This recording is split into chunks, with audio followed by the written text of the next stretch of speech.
हाल ही में आपने देखा कि इतना ज्यादा वोलेटिलिटी हो गया है निफ्टी के अंदर और इंडियन मार्केट्स के अंदर कि समझ में नहीं आ रहा कि क्या ट्रेड करें और किस स्टॉक में इन्वेस्ट करें। तो एक्चुअली में हुआ क्या है कि ट्रम्प ने टैरिफ्स बढ़ा दिए हैं। अब ये टैरिफ होता क्या है, लेकिन जो भी है इसकी वजह से इतना ज्यादा वोलेटिलिटी आ चुका है वर्ल्ड मार्केट में कि हम देख रहे हैं कि पिछले 2 हफ्ते से मार्केट हमेशा रेड में रहता है ज्यादातर। और अगर रेड में नहीं भी रहता है तो अप एंड डाउन इतना ज्यादा करता है कि समझ में नहीं आता कि इसको कैसे टैकल करें।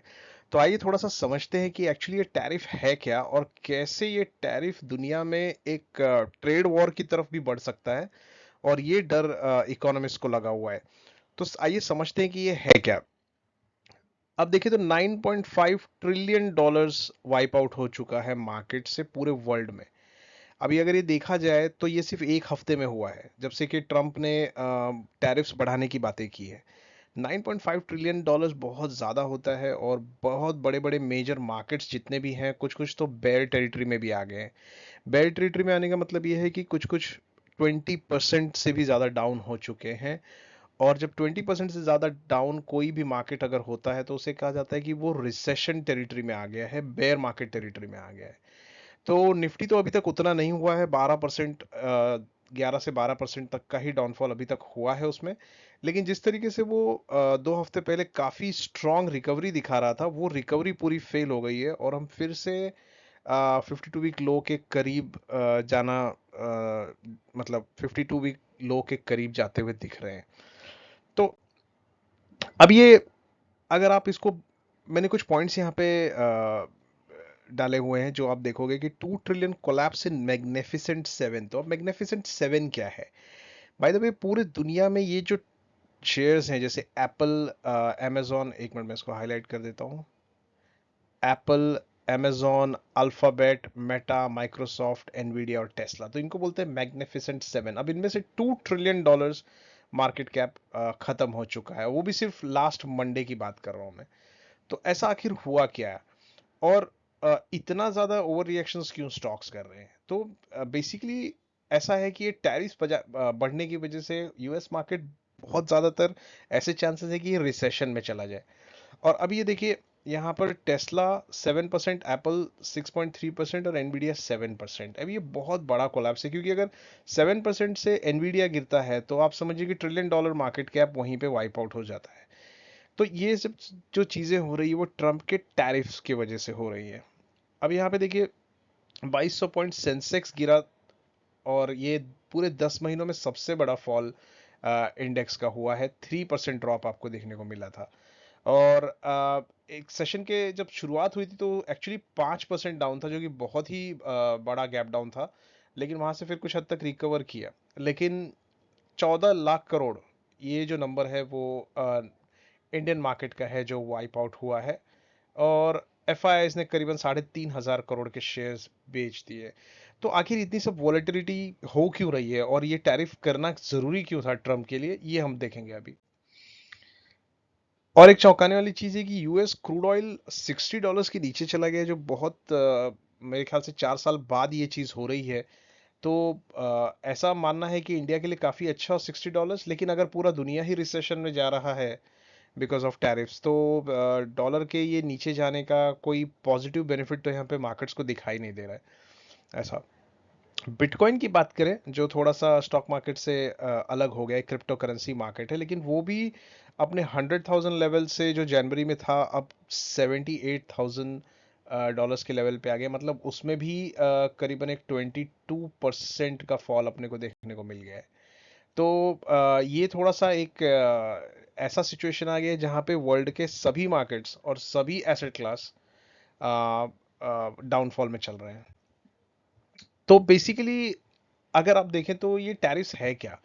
तो टैरिफ्स को अगर मैं एक सिंपल लैंग्वेज में समझाने की कोशिश करूं तो आप समझिए कि अगर यूएस में कोई कंपनी है जो $100 का गुड्स बाहर से लेती थी, फॉर एग्जांपल $100 का गुड्स वो इंडिया से लेती थी, और इंडिया में इंडिया से वहां पहुंचने के बाद $100 पे करने के बाद और वो थोड़ा सा अपना मार्जिन लगा के उसको $120 में यूएस मार्केट में बेच देता था। सो ये एक सिंपल सा एग्जांपल आप समझ लीजिए कि यूएस मार्केट में उसने इंडिया से खरीदा और $100 में और $120 में कर दिया। अब ट्रंप ने क्या किया है कि ये जो $100 में इंडिया से ये खरीद रहा है, इसके ऊपर फॉर एग्जांपल 20% एक्स्ट्रा टैरिफ्स लगा दिया हो, 20% एक्स्ट्रा लगा दिया हो। तो अब ये जो $100 की चीज थी, ये $100 की चीज अब एक्चुअली में हो गई है $120। और अब जब उसके ऊपर ये मार्जिन लगेंगे, तो अगर मार्जिन अगर वो रखता है यूएस की कंपनी, तो समझ लीजिए कि और 20% ऐड करता है, तो वही चीज की भाव अब 140 हो जाता है। तो अब इससे बेनिफिट क्या होगा? इससे तो नुकसान ही होगा, क्योंकि कंज्यूमर प्राइसेस बढ़ जाएंगे, लोगों को बहुत ज़्यादा पैसा देना पड़ेगा, और कंपनीज तो खुद तो लॉस लेने वाली है नहीं, वो तो ये पूरा कंज्यूमर्स को पास ऑन कर देगी। तो फिर इसमें बेनिफिट क्या हुआ? बेनिफिट ये है कि ट्रम्प ऐसा सोचते हैं कि अगर इंडिया के हम प्रोडक्ट्स पे अगर टैरिफ्स बढ़ा देंगे, तो इंडिया से प्रोडक्ट ना लेते हुए, क्योंकि वो महंगे हो जाएंगे, यूएस खुद अपने प्रोडक्ट्स अपने ही लोगों को बेचे ज्यादा, ना कि वो इंडिया से इंपोर्ट कर ले। तो अब अमेरिकन कंपनीज को दो ऑप्शन हो जाएंगे कि 120 रुपए में इंडिया से खरीदे, या फिर 115 रुपए में यूएस में ही उसको बना ले। तो पहले ये जो 15 रुपए का एडवांटेज मिल रहा था, वो अब नहीं मिल रहा है, इनफैक्ट वो 5 रुपए से एक्स्ट्रा कॉस्टली हो गए। तो अगर मैं सिंपल लैंग्वेज में बोलूं, तो 100 रुपीज की चीज 120 में खरीदना पड़ रहा है, और इसकी वजह से लोग सोचेंगे कि क्यों इंडिया से बाय करने के बजाय क्यों ही वो यूएस के ही प्रोडक्ट्स को, उसका सब्स्टिट्यूट प्रोडक्ट यूएस में ही क्यों ना बेचा जाए, जो कि कम दाम में हो सकता है। तो ये चीज करने से होगा क्या कि लोग यूएस के प्रोडक्ट्स ज्यादा यूज करेंगे, अमेरिका के ही प्रोडक्ट्स ज्यादा यूज करेंगे, और मैन्युफैक्चरिंग को बढ़ावा मिलेगा। तो ये ट्रंप का मेन मुद्दा है। और इस वजह से क्या हो रहा है कि पूरे दुनिया को एक सॉर्ट ऑफ भुगतना पड़ रहा है इसकी वजह से। तो ये टैरिफ होता क्या है? अभी हमने देखा कि किस तरीके से ये सैंक्शन किया जाता है और कंट्रीज के ऊपर, तो ये बात तो हम समझ गए। लेकिन अब देखिए कि ट्रम्प का ये कहना है कि पूरी दुनिया तो उनको नेगेटिव वे में ले रही है ट्रम्प को, लेकिन ट्रम्प ये कह रहे हैं कि ये tariff will boost it's economy, तो वो यूएस इकोनॉमी को बूस्ट करना चाहते हैं। लेकिन शॉर्ट टर्म में हो क्या रहा है? शॉर्ट टर्म में अगर देखें तो जिस तरीके से स्टॉक मार्केट्स गिर रहे हैं और पूरा दुनिया एक पैनिक की सिचुएशन में आ गया है, तो मुझे ऐसा लगता नहीं कि ये राइट मूव है जहां पे यूएस इकोनॉमी को बूस्ट करेगा। इनफैक्ट इकोनॉमी बहुत ज़्यादा डर गई है अभी, और देखते हैं अभी अगले कुछ दिनों में इसकी पूरी क्लैरिटी हमको समझ में आएगी। और देखिए, जैसा मैंने पहले बताया कि वो एनकरेज करना चाहते हैं यूएस कंज्यूमर को to buy more American made goods. तो इंस्टेड ऑफ चाइना का गुड या इंडिया का गुड्स जो वहां पे जा रहा है, या यूके का गुड्स, उससे ज्यादा तुम खुद ही अपने अमेरिकन मेड गुड्स को यूज करो। लेकिन अगर आप इसकी इम्पैक्ट समझे, तो ये हो रहा है कि इंडिया जैसी कंट्री का एक्सपोर्ट्स कम हो जाएगा, क्योंकि वो जो सामान एक्सपोर्ट करता था यूएस में, वो अब यूएस उस चीज के डिमांड को कम कर देगा। तो इनफैक्ट लॉस किसको होगा? कंट्री जैसे इंडिया, जो एक्सपोर्ट करता है चाइना, वियतनाम और बहुत सारी यूरोपियन नेशंस जैसे कि Germany, Italy, France, etcetera etcetera. तो ये लोग जो अपने गुड्स यूएस में भेज रहे थे, कुछ हद तक उनको कोई एडवांटेज नहीं मिलने वाला वो गुड्स का वहां जाने पे। तो इस वजह से क्योंकि मतलब अमेरिकन खुद ही अपना गुड्स वहां पे बना लेंगे, और ऑलमोस्ट उतने ही रेट में। तो ये देखिए, यहाँ पे और एक लाइन उन्होंने कहा है कि reduce the gap between the value of goods the US buys from other countries and the value of those it sells to them। ऐसा, तो ये रेसिप्रोकल भी है, यानी कि यहाँ पे बहुत सारी चीजें ऐसी है कि अगर रिवर्स में जो यूएस एक्सपोर्ट करता है दूसरे कंट्रीज को, उस पर भी बहुत बड़ा इफेक्ट आने वाला है, और वो उस गैप को रिड्यूस करना चाहता है।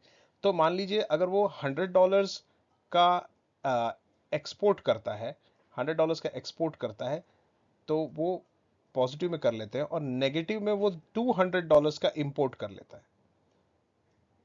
$200 का इंपोर्ट कर लिया, तो नेट नेट उसका जो ट्रेड डेफिसिट होगा वो $100 का होगा।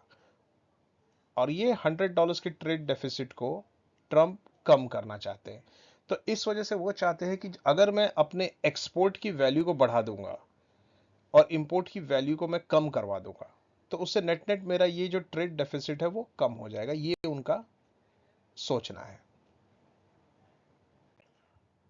अभी देखिए सबसे बड़ा जो टैरिफ का प्रॉब्लम आएगा वो आएगा चाइना को, क्योंकि चाइना के 13% एक्सपोर्ट्स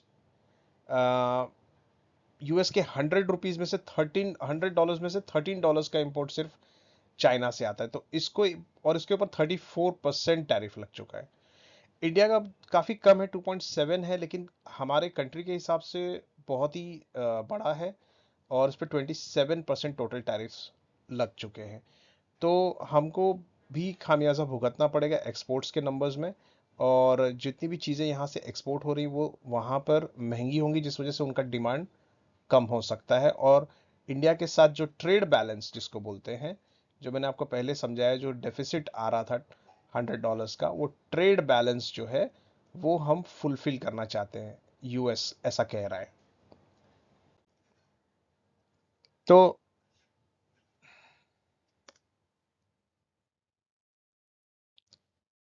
थैंक यू। अगर आपको वीडियो अच्छा लगा हो तो प्लीज़ सब्सक्राइब करिए और इसको लाइक करके शेयर भी कर दीजिए। Thank you.